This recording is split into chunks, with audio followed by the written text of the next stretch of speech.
iOS 17 brought one of the most significant updates to the iPhone this year with standby mode.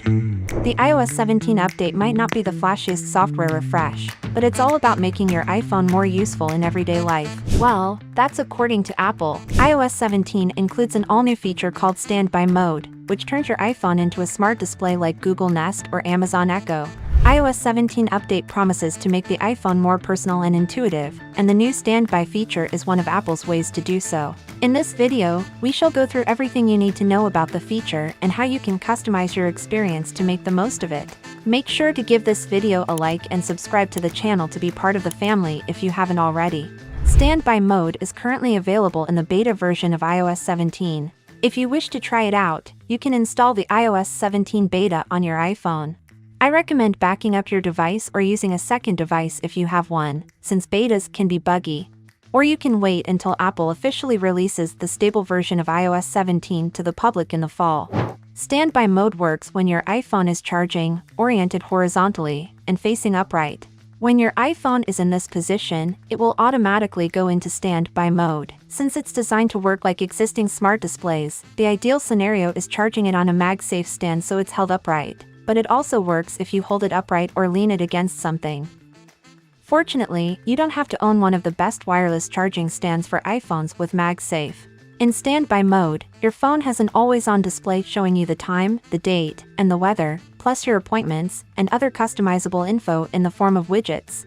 Here's how to activate standby mode and customize it with your favorite widgets. Open the Settings apps, and scroll down till you find Standby.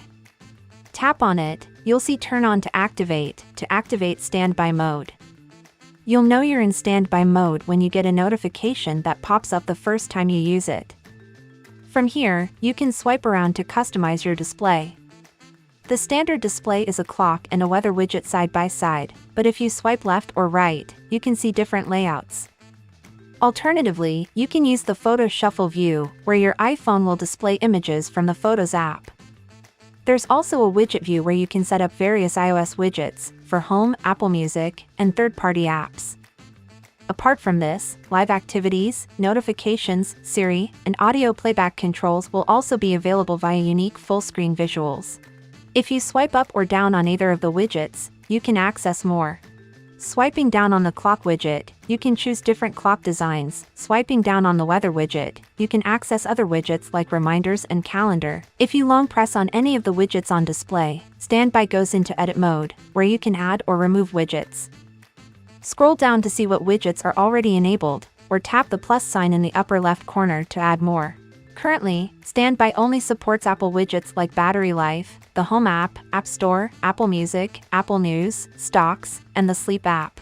But standby will support third-party widgets when iOS 17 is officially launched. The feature is active by default in iOS 17, but you can always disable it from settings. And that's all you need to know about the standby feature in iOS 17. Will you keep it enabled or disabled? Let me know in the comments down below. Check out these videos that you will find entertaining.